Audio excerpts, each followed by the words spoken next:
Is show don't tell the worst writing advice ever? Hey, Future Bestsellers, Lisa Daly here. I'm a traditionally published best-selling author of 9 books, and if you are looking to write a book that you are super proud of and get it published, this is the channel for you. I'll be posting a lot of videos coming up to help you do just that, so go ahead and hit that subscribe button because I don't want you to miss out on anything. So today we are going to talk about how to show, not tell, and why this may be the worst piece of writing advice ever given. I know you're shocked, right? I know. Just stay with me here, hear me out. Why do I think it's so terrible? Because it's confusing as hell. This has basically been the mantra of every writing teacher for the last 100 years. And writers have pretty much been completely befuddled by it since that time. It's like, what? So when I first started this channel several months ago, my very first 2 writing questions were from Joanne Ninja Hen and Doll Cecil Runo, both fellow author tubers, and they asked about what I thought about showing, not telling. So you guys, this video is for you. So the whole idea behind show, don't tell is generally summed up in a quote by Anton Chekhov. Say it with me, you know it. Don't tell me the moon is shining, show me the glint on broken glass. He's not wrong, but he's also not right. So a lot of writers take this to believe, 1, that you can never just tell something in a story, ever, and 2, that every book needs miles and miles of description on the grass and the flowers and the depth of the snow and the quality of the dirt on the linoleum in order to be good. And this is simply not true. That said, you want your readers to experience what your characters are experiencing. You want them to feel the wind on their faces when your 85-year-old grandma steals a Harley Davidson and squeezes the throttle with her tiny translucent fingers with the delicate pink polish and guns the motor as she's cruising down I-75 passing a semi with the hood of her yellow tracksuit flapping in the wind, right? You want your reader to feel the burn in their nostrils from despair and ash and melted plastic as your character is picking through the rubble of the house that burned down last night, searching for some sign that their dog escaped the fire. Telling your reader what's happening robs them of the experience of figuring it out for themselves. And readers create really vivid pictures in their minds as they are reading, especially when you are giving them a lot of sensory details. Their brains are trying to piece that story together. And this is why some stories stick with us for years after we've read them. It's why we can all still see the halls of Hogwarts.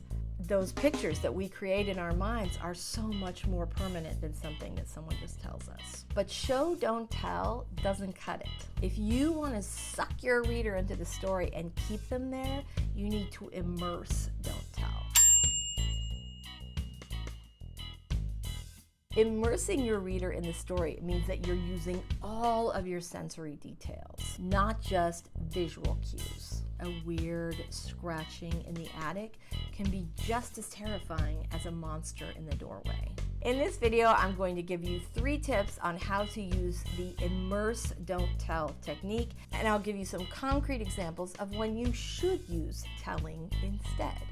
Number 1, make your characters express their emotions, not verbalize them.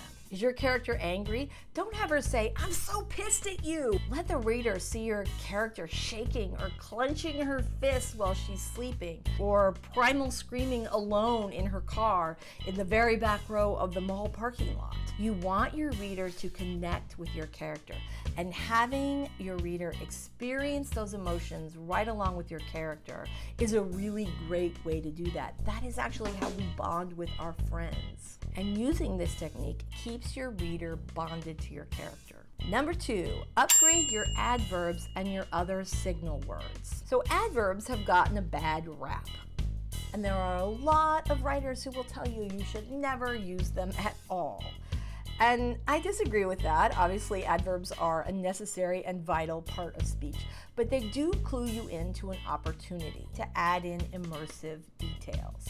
Because where we use adverbs are often the perfect places to give your reader more experiential detail.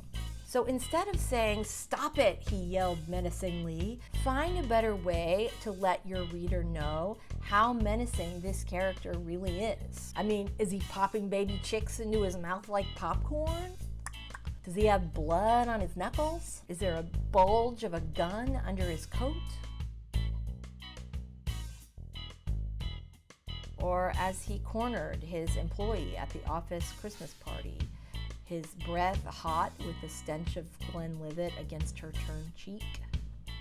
Search your manuscript for adverbs. Other signal words to look out for are saw, thought, heard, smelled. So check your manuscript for these words and see if there's another opportunity for you to give your reader a more immersive experience.